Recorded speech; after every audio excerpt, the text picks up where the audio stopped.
One का एक भाग। कुटिया के बाहर राम और सीता बैठे हुए हैं। पास ही धनुष बाण लिए लक्ष्मण खड़े हैं। भाई लक्ष्मण, जरा देखो तो आवाज कहां से आ रही है? प्रभु, सामने से कुछ लोग आते दिखाई दे रहे हैं। कौन लोग हैं? जरा ध्यान से देखो। अरे यह तो भरत है, साथ ही बहुत से लोग हैं। हमें सावधान हो जाना चाहिए, शायद वे लोग लड़ने आ रहे हैं। भाई लक्ष्मण, तुम तो बिना बात शक करने लगते हो। इतने वर्ष साथ रहकर भी भरत को नहीं पहचाना? पहचाना क्यों नहीं, उसी मां का तो बेटा है जिसने वनवास दिलाया। इसमें बेचारे भरत का क्या दोष? लीजिए, सब लोग इधर ही आ रहे हैं। भरत दौड़ते हुए कुटिया के निकट आते हैं। उनकी आंखों से आंसू बह रहे हैं। वे राम के चरणों में पड़ते हैं। राम भरत को उठाकर गले लगा लेते हैं। मुझे क्षमा कीजिए प्रभु, आपको वनवास दिलाने में मेरा कोई हाथ नहीं। आप मुझसे बड़े हैं, आप ही को राजा बनना चाहिए। मैं आपको लेने आया हूं, आप सब अयोध्या चलिए। इन नगरवासियों की भी यही इच्छा है, निराश न कीजिए प्रभु।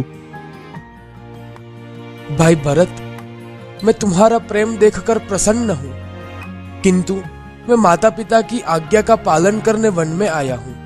वनवास पूरा करके ही लौटूंगा। नहीं प्रभु, आपको हमारे साथ चलना ही होगा। आपके बिना प्रजा दुखी है। प्रजा को सुखी रखना राजा का कर्तव्य है।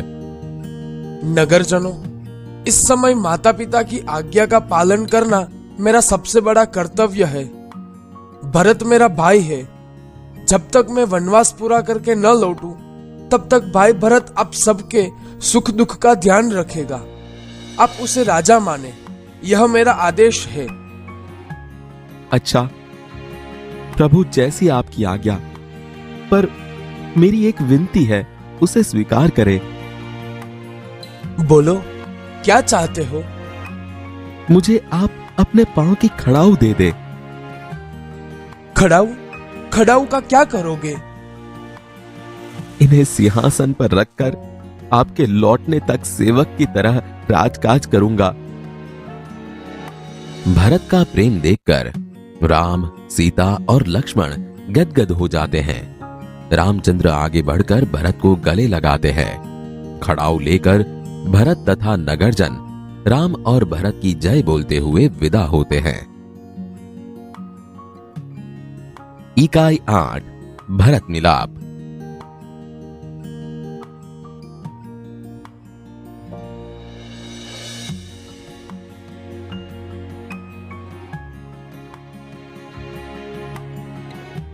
माता पिता की आज्ञा का पालन करने हेतु राम वन में गए।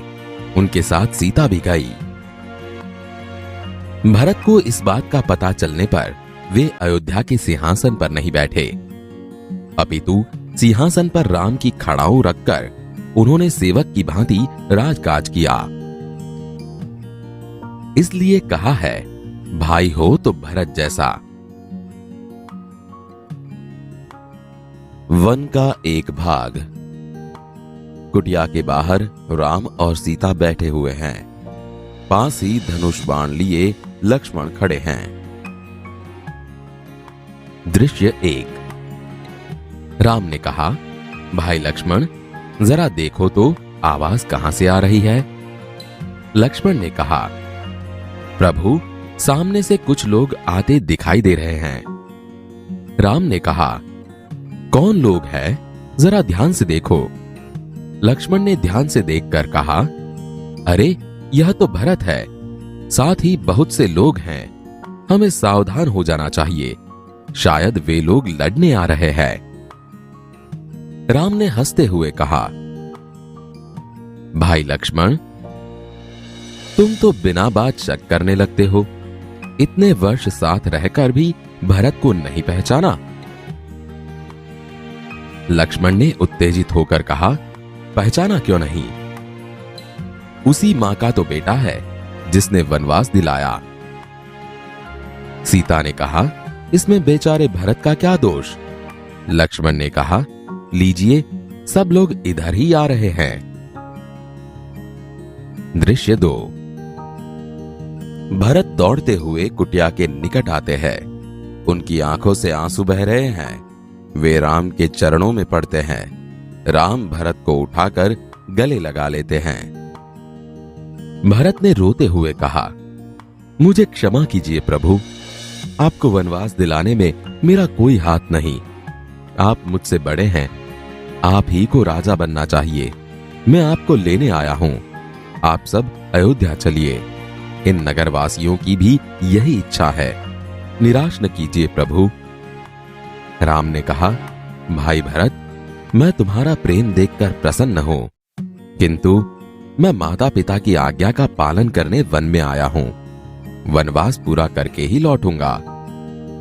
एक नागरिक बोला, नहीं प्रभु, आपको हमारे साथ ही चलना होगा। आपके बिना प्रजा दुखी है। प्रजा को सुखी रखना राजा का कर्तव्य है। राम ने कहा, नगरजनों, इस समय माता पिता की आज्ञा का पालन करना मेरा सबसे बड़ा कर्तव्य है। भरत मेरा भाई है। जब तक मैं वनवास पूरा करके न लौटूं, तब तक भाई भरत आप सबके सुख दुख का ध्यान रखेगा। आप उसे राजा माने, यह मेरा आदेश है। भरत कुछ सोचकर बोलता है, अच्छा प्रभु, जैसी आपकी आज्ञा, पर मेरी एक विनती है, उसे स्वीकार करें। राम ने कहा, बोलो, क्या चाहते हो? भरत बोला, मुझे आप अपने पांव की खड़ाऊं दे दें। राम ने कहा, खड़ाऊं? खड़ाऊं का क्या करोगे? भरत ने कहा, इन्हें सिंहासन पर रखकर आपके लौटने तक सेवक की तरह राजकाज करूंगा। भरत का प्रेम देखकर राम, सीता और लक्ष्मण गदगद हो जाते हैं। रामचंद्र आगे बढ़कर भरत को गले लगाते हैं।